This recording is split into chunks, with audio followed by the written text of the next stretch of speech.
Hello everyone, it's Seth, probably better known as Saffron Olive, and I'm joined again today by Tomer. One more time. How's it going today, Tomer?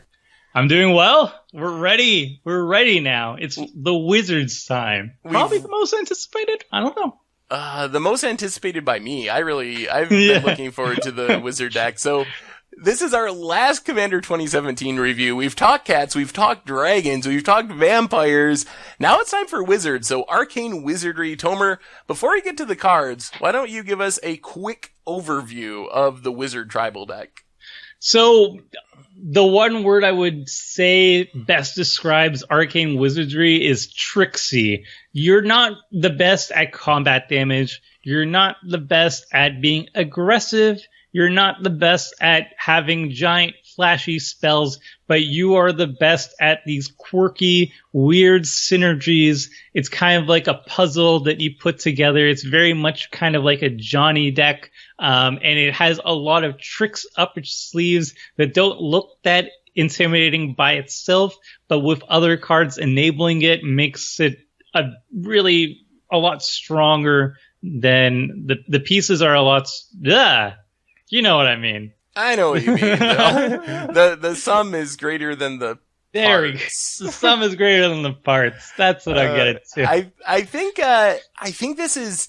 It looks like one of the most scattered decks coming out of the box. A lot of the other decks you see, it's got a ton of lords, it's this tribal theme, or dragons, you're just reducing the cost and casting a ton of huge dragons. This one doesn't have as much coherency, but I think this is kind of like you said, it's a tricky deck. It's also kind of, I think, the control deck to some extent out of all the Commander 2017 decks. We've talked about cats wanting to kind of Voltron or go wide and beat down. Vampires, very aggressive, cheap creatures, a big ramp deck and dragons. This is the control deck of the bunch, which is probably why I was most excited about it. You get to do cool, tricky things, be a little bit more dirtily and controlling, and then hope that your tricks add up to a win eventually. So, let's talk about the new cards. We have 4 new commanders to talk about, starting off with the Eminence card, Enola Archmage Ritualist, and to me, this reads like Wizards Panharmonicon from the Command Zone. That's how I take it. What's your take on it, Tomer? That's pretty much correct. I feel like in a vacuum, this Eminence ability is probably the strongest of all of them, being able to duplicate any creature, any non-token creature that enters the battlefield under your control for just a measly 1 mana is incredibly powerful. Also, it has haste too, so it can attack as well right off the bat, or activate abilities that require tapping. Really powerful. The only downside is, of course, that it's only wizards that have this. And that means there's not a huge pool to work with in terms of wizards that have interesting enter the battlefield abilities, or abilities that trigger off activated abilities or that require tapping or combat damage or stuff like that. There's a good amount of them, and there's a lot that we can talk about that work with this ability, but a good amount of them also don't. So this ability could be a lot stronger than it currently is, but it is restricted to wizards, and I think that's for the best, I would say. Yeah, that would be very busted if it was any creature type. So, but there's still some good ones. Like Venser is a pretty sweet one. Vendilion Click, Snapcaster Mage. There are some pretty powerful. Yeah, especially if you're not concerned about budget too much. A lot of them are fairly expensive, but some of them are really powerful. Yes, a lot of them are legendary, but if you're playing it like a Panharmonicon, what you're really going for is doubling up on the enter the battlefield trigger. So sure, whatever, you lose the token copy immediately. That doesn't really matter, because what you really want is to bounce 2 permanents with Venser. You don't care about attacking with the 2/2 body. That's not a big deal. So I think it's super powerful. What about the lose 7 life? Is that a relevant a bit? Like, how good is that ability on your commander? I forget that text most of the time. I know you don't care about that text either. It is good. Like, if you have a bunch of wizards that are drilling around, wizards are generally smaller creatures. Again, they're not the best at combat or anything like that. So this is a good way of closing out the game. If you're controlling the board, you have all these untapped creatures at any time, instant speed. You can just tap them down if you're not using them for anything else to make a target lose 7 life. So if you have the board basically controlled, this is actually a very solid finisher, and it's very thematic for wizards because they're not good at combat. So you want to reach out and make them make your opponents lose life in like without actually getting in there with actually like your fisticuffs, you know.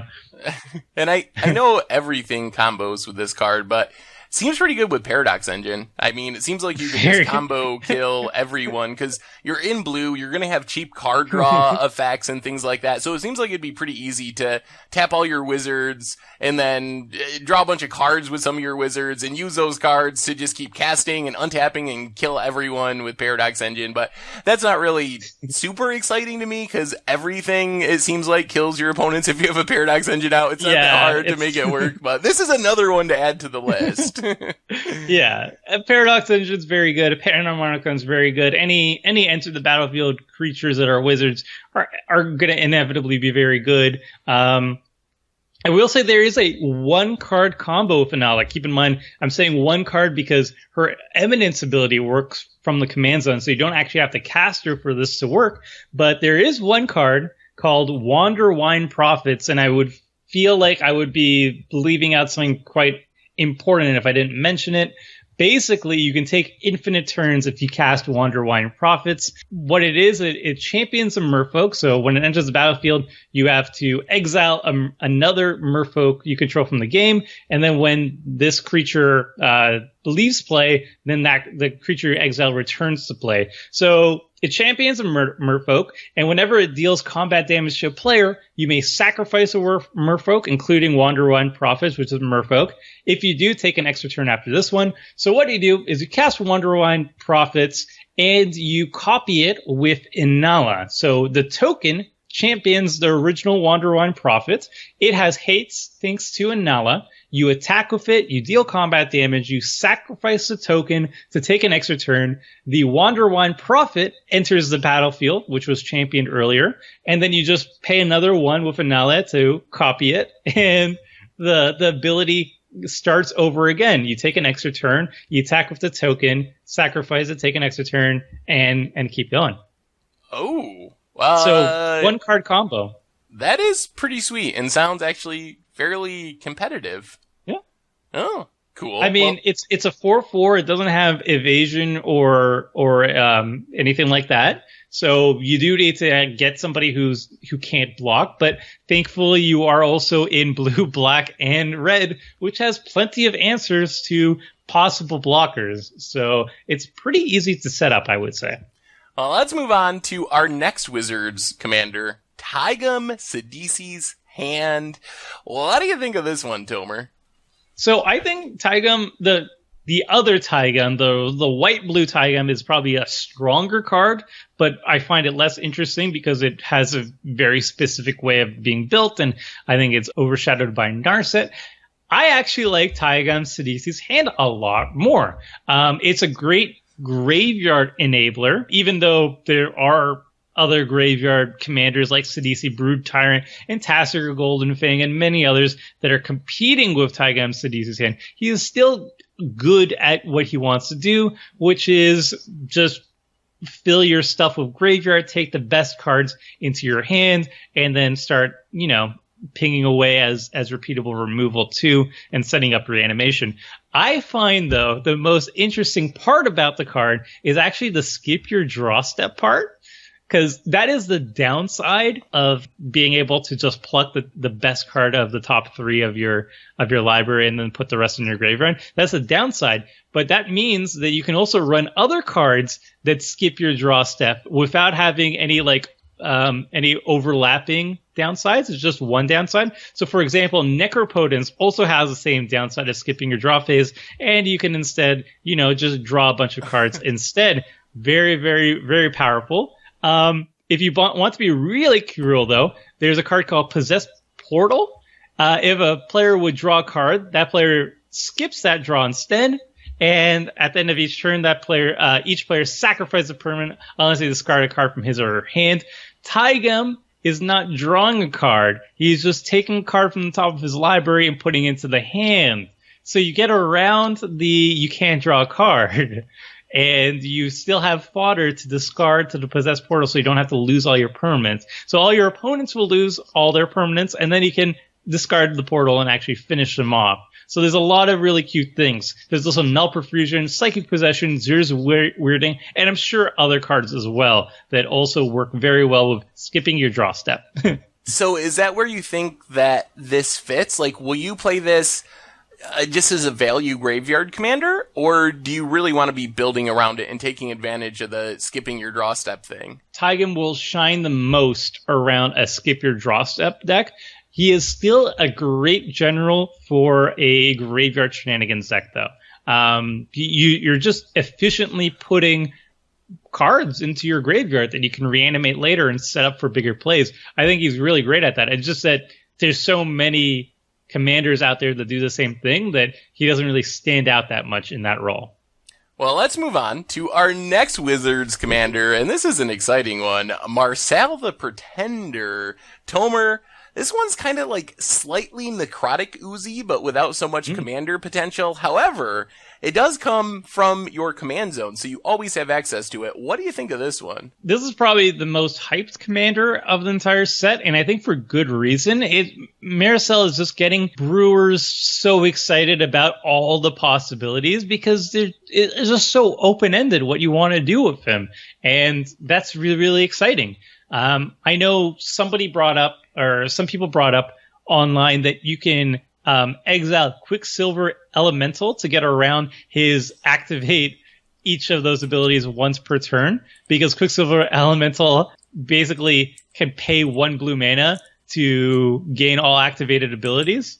So you can get around that once per turn by paying 1 blue mana each time. And there's just other weirdness you can do. For example, you can equip him with Darksteel Plate to make him indestructible, and then wipe the board with like an exiled Nivinral's Disc each turn. You can also take in for turns with Sage of Hours and Anthroplasm. There's just like a lot of weird, janky cards out there that would never see play in Commander or anywhere really, but are suddenly actually viable things to exile with Marcelle because you can do funky things with them. Yeah, I think it's really neat that it hits artifacts as well. I think that opens up a lot of weird possibilities that you don't necessarily have with similar effects like Necrotic Ooze. I think the exciting part of it, as you mentioned, is just how wide open it is. You can do so many different things with Marcelle that the possibilities are pretty endless. So this is one that you would pretty clearly play as a commander, you think, Tomer, and just like build around the stealing your own activated abilities? Yeah, I feel like it would be a waste to put him as part of the 99. You really, really need to build around him to get the full fun value out of him. I don't know how strong he is, like competitive-wise. I'm sure there's like some really competitive card combos you can pull off of him, but I just love just the jank and the potential over here. I don't even know how to properly brew him, but I love just looking online and seeing the weird, wonky cards that people are coming up with. It's so fun. Well, let's move on to our last Wizards commander, Kess Dissident Mage, the Snapcaster Wizards commander. What do you think of this one, Tomer? Well, we actually had a Snapcaster Wizard, I would say.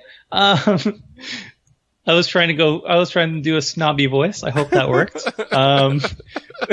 So we had Drownu Lichlord, which is a commander that I really like. He actually does tap to basically do the flashback effect that Snapcaster does. You can cast an instant or sorcery from the graveyard. It gets flashback and it gets exiled. Kess is different. I wouldn't say she's the best spell slinger, but that deals with the command zone, because we do have Drownu, and I think we have somebody else. We have also Jace Vryn's Prodigy that do similar things. But Kess is different. She's Grixis for one, so you get access to red, and she's not flashbacking stuff. Flashback is an alternative mana cost. she's not doing that. She's just letting you cast spells from your graveyard. So that means you can pay for buyback costs, and they'll actually go back to your hand instead of being exiled, something you can't do with flashback. You can also pay for alternative costs of spells like Overload, for example, for like Cyclonic Rift, which again, you wouldn't be able to do with flashback. So she could do a lot of neat things that the other commanders that deal with spells in graveyards just can't. And I think that makes her really fun. Does that make her the best? Probably not. But I think she's just as good as all the rest, and she just does things differently. Yeah, it is a really cool upside. I hadn't really thought about buyback. It seems sweet with capsize and spells like that. And the body's not bad. A 4-mana 3/4 flyer. I mean, it is commander, so it's not the same as other formats.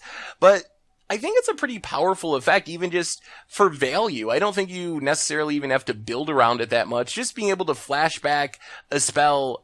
It is important to note it says on each of your turns, so it doesn't let you do this during your opponent's turn, so you can't do any tricks there. But no still, counter spells. Yeah, still just casting your Wheel of Fortunes, casting your card draw spells, removal spells, reusing them from the graveyard is a pretty powerful effect. So I think it'll be a really fun commander to play, although it is a good point that there are similar options out there, so there's a bit of competition, but I think it's a fun card, and I'm glad it exists. I'm glad it's around. Yeah, I prefer Drownu Lichlord for other shenanigans. Drownu does have the main advantage of being able to flashback counters at instant speed, so you can play a more controlling style spellslinger, whereas Kess is just more open-ended on what spells you want to use. Her spells don't get exiled when you use her ability, and she also has access to red. I really, really like her. And also, you don't have to build like a fully devoted spellslinger deck, like you said. You could just run like, I don't know, 10, 15 instant sorceries, and you'll still get good value out of her. Well, let's move on to our non-legendary wizards. First up, we have the world's slowest Cyclonic Rift for a wizard's desk, Galecaster Colossus. What do you think of this one, Tober? I feel like Cyclonic Rift has really spoiled us on Mass Bounce. But I mean, it's actually really good, probably better than people first evaluated, because it is repeatable. And you don't have to just, like Cyclonic Rift, you cast, everything gets bounced, and that's it. Galecaster Colossus just stays on the board, so you can just keep doing it. And it's going to be a really good, slow, painful finisher for a wizard deck. This is exactly like what the Wizards want to do. They just want to control the board, stop your opponents from actually doing anything, and then, oh yeah, I guess we'll just win the game by tapping down Wizards and making you lose 7 life. I guess we have to end the game eventually. That's what we'll do. It's nice that it's formatted tap and untap wizard you control, so it essentially allows Galecaster Mage to come down with haste with the ability, so you can, in the worst case, it's 7 mana, bounce something, which isn't exciting, but it is a nice little upside that you can use it right away on an empty board and bounce something.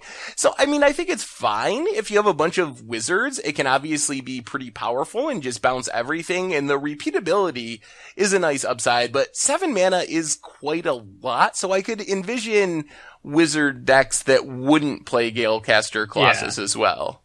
I think tighter, more competitive wizard decks probably don't need Galecaster Mage or Galecaster Colossus. They'll just probably win the game if they ever reach 7 mana. So this is more of a lower powered deck, but it's still actually just really good. And obviously, if you put in Paradox Engine, nobody's ever going to have a thing stay on the board until you get to remove Galecaster Colossus. But it's solid at what it does. It's great in the precon as a finisher. It doesn't actually kill anybody. It is a 5/6, so it can kill things, but it's more of just delaying until Inala can, drain the life out of everybody. Well, let's move on to Magus of the Mind. This has been a really cool thing with Commander to see Wizards for the last few years now printing new Maguses.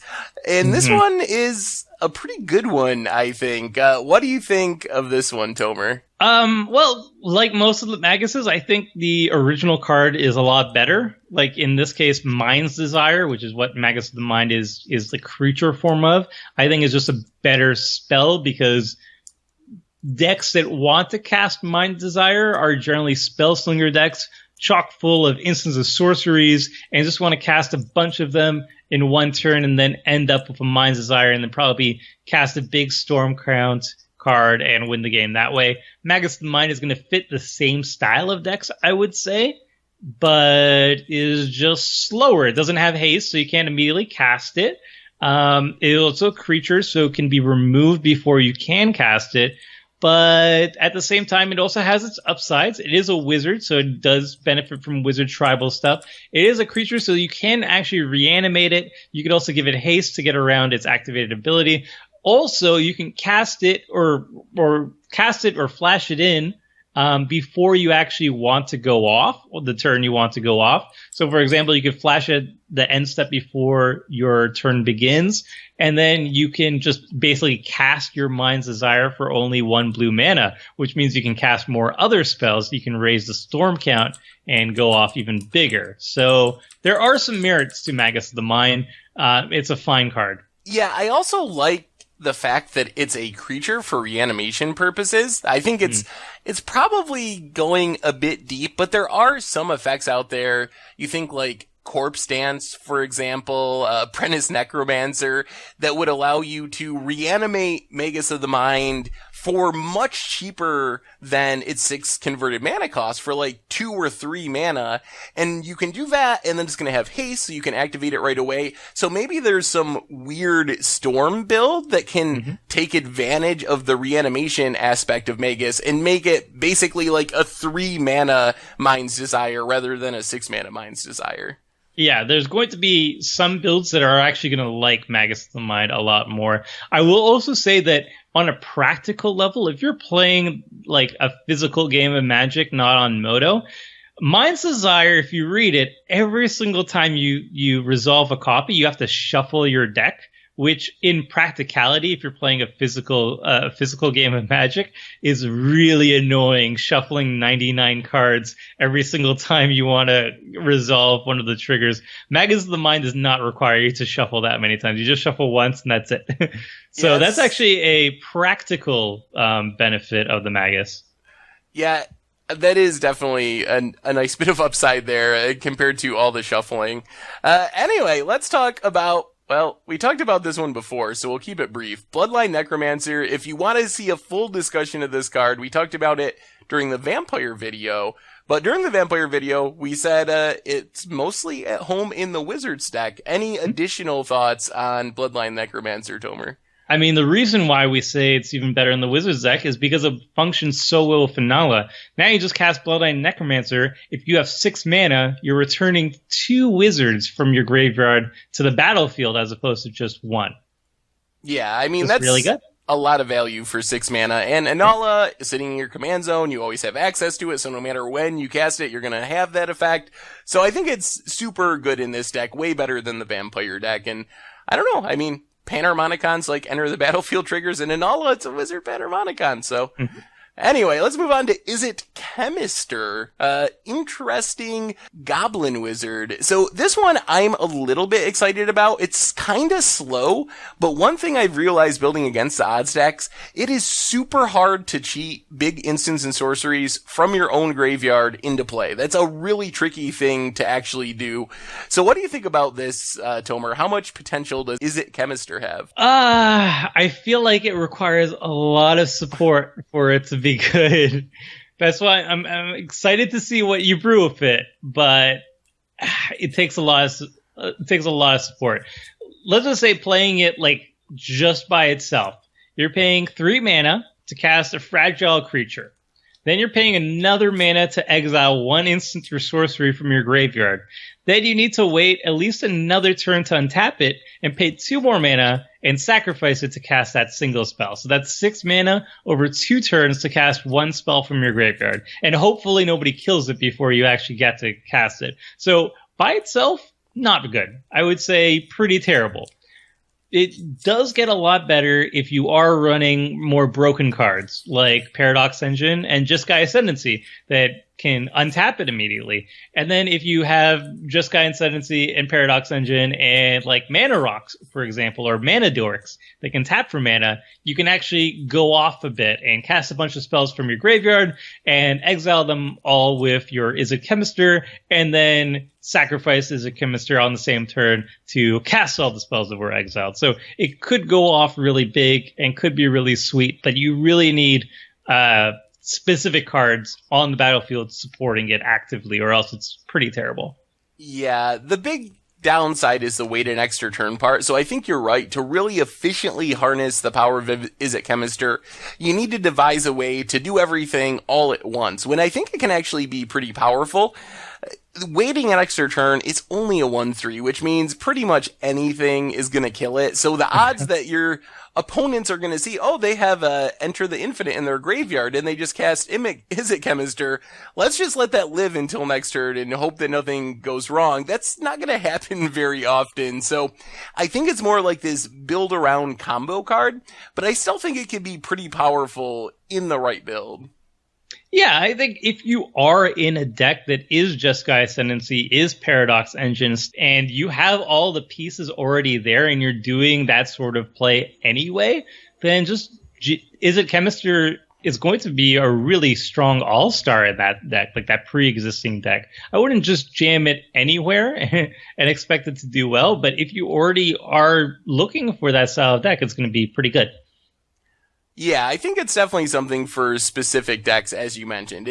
Don't play this just for value in your normal deck and hope to get back your Lightning Bolt or something, because that doesn't sound like a very good plan. Yeah, just go with like Snapcaster Mage or like even Mizzix's Mastery is really, really good. Same effect, but in a spell. Yeah, and that kind of happens all at once. So yeah, that's a good point. Anyway, let's move on to Vindictive Lich. What do you think of this one, Tomer? Kind of a lot of text on this card. It is a lot of text. I like it. I don't think it's crazy good, but it does have a relevant creature type that I'm excited about, which is zombie. I mean, also wizard, I guess. Wizard is the more relevant thing here, but I personally have a zombie deck that I'm excited to run it in. In a wizard deck, I guess it's all right too. For me, I think with this one, I'm mostly excited about the potential of reanimating it over and over again. Yeah. I think that's where the power comes in. Using it just once, it is a lot of value if you read what it does. For 4 mana, you self-sacrifice it, killing a creature, making your opponent discard 2 cards and an opponent lose 5 life. That's a lot of things. The downside is it's kind of all split around, so the pain isn't too significant to any one opponent. Everyone just gets hurt a little bit. Mm-hmm. But if you can keep getting this back with Oversold Cemetery or something and keep repeatedly sacrificing it, I think it could add up after a while. Like, it's a really cool creature in that type of recursive strategy where 4 mana isn't too much to keep recasting it every turn. It's not prohibitively expensive. And if you can do this over and over again, all those little things eventually add up to a big advantage. Yeah, absolutely. Sacrificing a creature by itself is pretty good. Making an opponent discard 2 cards is also very backbreaking. And of course, making somebody lose 5 life, if you're repeating it over and over, is going to end up killing somebody. I think it's going to... Vindictive Lich is probably not that exciting in a wizard deck, but it's going to be pretty exciting in a zombie deck, especially one perhaps led by Gisa and Geralf, because they can play a zombie from their graveyard once each turn, so you can keep bringing it back to sacrifice it to something else. It's also really good in a sacrifice deck where you can repeatedly loop the Vindictive Lich, as you said, just keep casting it over and over again. That's when it really is going to start adding up and being a good card. Well, let's move on to Portal Mage, another wizard. And this kind of exemplifies the trickiness of the wizards. So what do you think of this one, Tomer? I think this is going to be a fun casual card. I don't think it's particularly great, but you kind of see it as a fog with extra benefits, I would say. If somebody's going to attack you, you're going to send it attacking somewhere else that they didn't want to attack necessarily. So it's good in general as just like a surprise factor. But once you get that surprise factor out of the way, you can start reusing its enter the battlefield ability by bouncing it or blinking it and doing stuff like that. And that's going to be a huge deterrent for your opponents to ever attack you, really, because they know that if they attack you, you're going to just bounce it, blink it, keep recasting it, and it's going to be kind of like a propaganda effect. It's going to stop your opponents from attacking you. And wizards are really, really good at bouncing and blinking. Actually, they have a tribal land called Riptide Laboratory, which returns a wizard you control to your hand. There's cards like Venser, and there's other little neat shenanigans you can do to just return it. Yeah, I mean, on one hand, it is a straight-up fog in blue, which is already pretty nice and fairly unique, but it also has a lot of blowout potential because you can potentially send your opponent's creatures that are attacking you into big blockers that another opponent has and kind of use it as like a almost political card in that sense. If I make this creature attack you, will you block and kill this? And do some tricky political stuff there as well. So I think it's actually a fairly powerful effect, and I could definitely imagine playing this card in a reasonable amount of decks just because, I mean, I tend to play foggy type effects anyway, and having one that's in blue on a body, recursive, able to bounce and blink, seems like you could get a lot of value out of it. Yeah, I would say it has very strong blowout potential, and it can be very powerful in certain situations. I will say it's also a narrow card, and you shouldn't replace a removal spell for Portal Mage. It is not going to replace, let's say, a Pongifier, rapid hybridization, which removes a problem creature from the board. This is just going to redirect a problem creature from attacking you to attacking somebody else. And it serves a very different role. That's something I see a lot of people mistaking, actually, is they'll run a fog instead of a removal spell. They serve different functions, so just keep that in mind. That's a really good point. Definitely, this would be something you'd play if you wanted a fog in your deck, not in replace of a removal spell. I definitely agree with that. Well, let's move on to Shifting Shadow, the new aura. What do you think of this one, Tomer? It's a interesting polymorph effect. I'm going to say that. The most interesting thing is, well, the most basic application is you're going to attach this aura to something that is small, and then hopefully cheat out something that is much, much bigger. Obviously, it can be disrupted if somebody kills your creature or destroys the aura before the ability actually occurs, so it's a little bit late. But the upside is it happens every single turn, so that is actually really, really good if it does stick around. What? Maybe, yeah, really. Maybe. The thing is, like, maybe good. It has to keep happening is the downside, right? It's not a May ability, so you might hit your awesome creature and be like, yes, I got it. Right. And then you're like, no, it's got a Shifting Shadow on it. Yeah.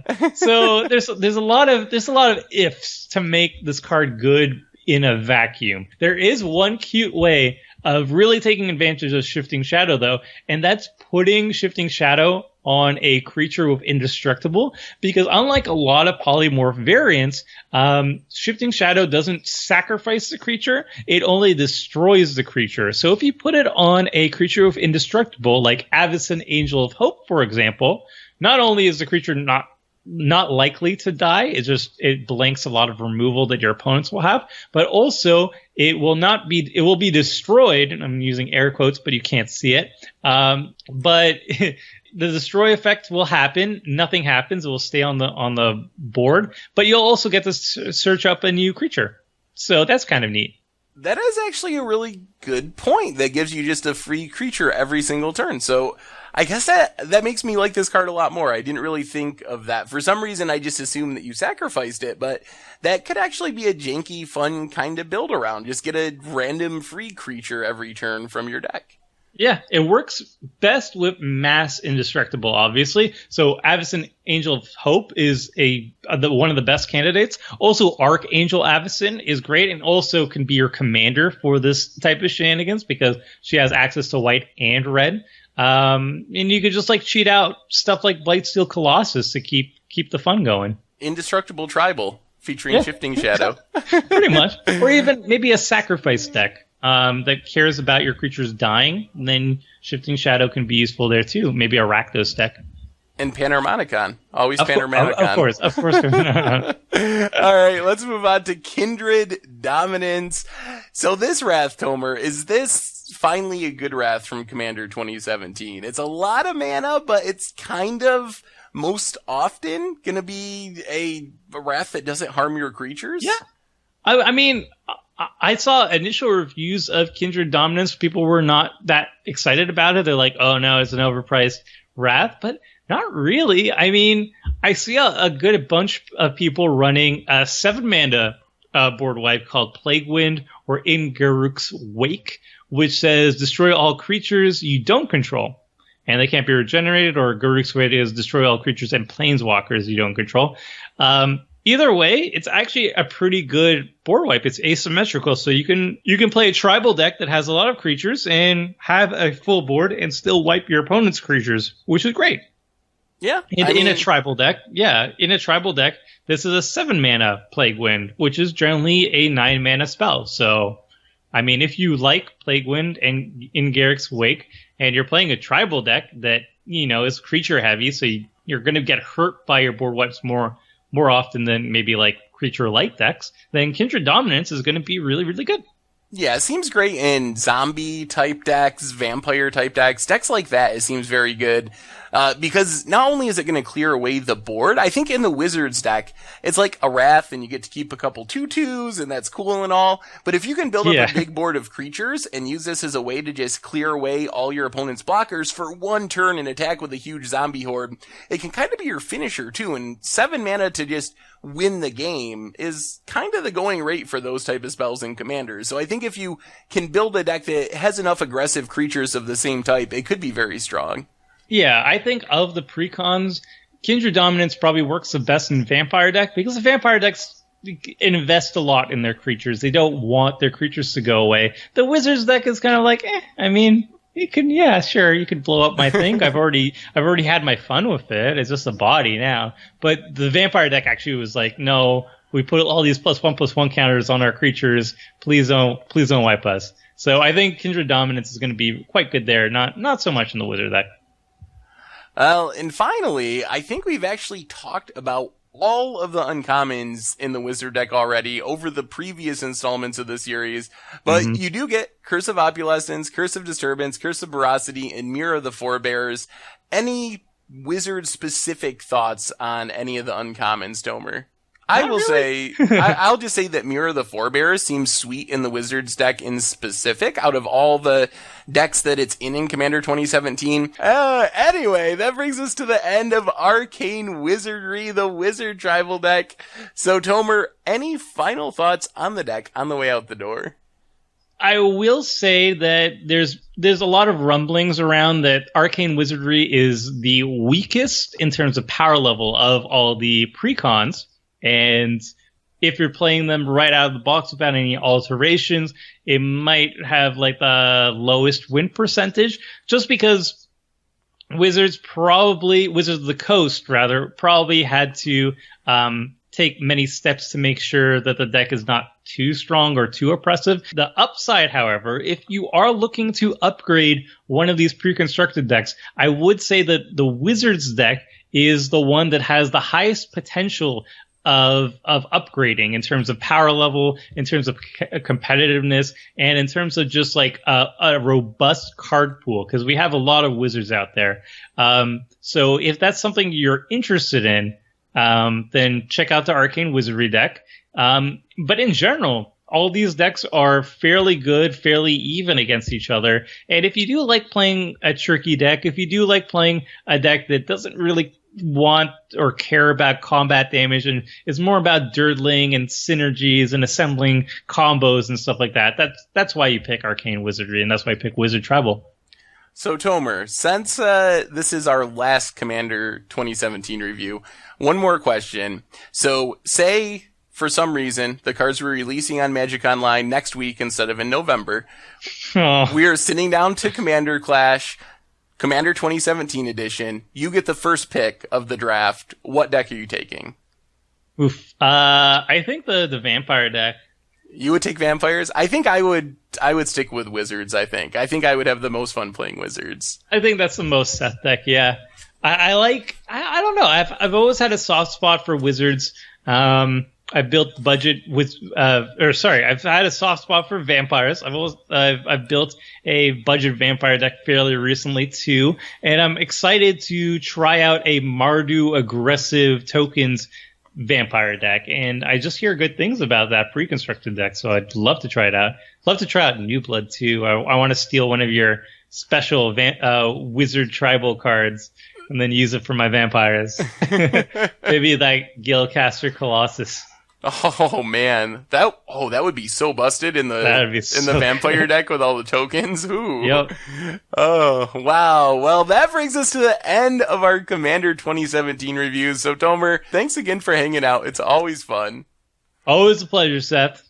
Can't wait until the next year. Yeah, well, only a year to go, and we'll be talking Commander 2018. So again, thanks to everyone for hanging out. If you want even more Commander, make sure to check out Tomer's articles on the website. He's been writing a whole series of upgrade articles and review articles. Also, for gameplay, check out the Commander Clash series coming out every Friday night. So anyway, that wraps it up for today. Thanks for watching. Thanks again to Tomer, and we'll talk to you soon. Thanks for watching the video. If you enjoyed it, help us out by clicking that like button down below. And to keep up on all the latest and greatest, click that subscribe button. And don't forget to hit that bell icon to get alerts whenever we have new videos. And if you want to, check out some of our other sweet videos here and here.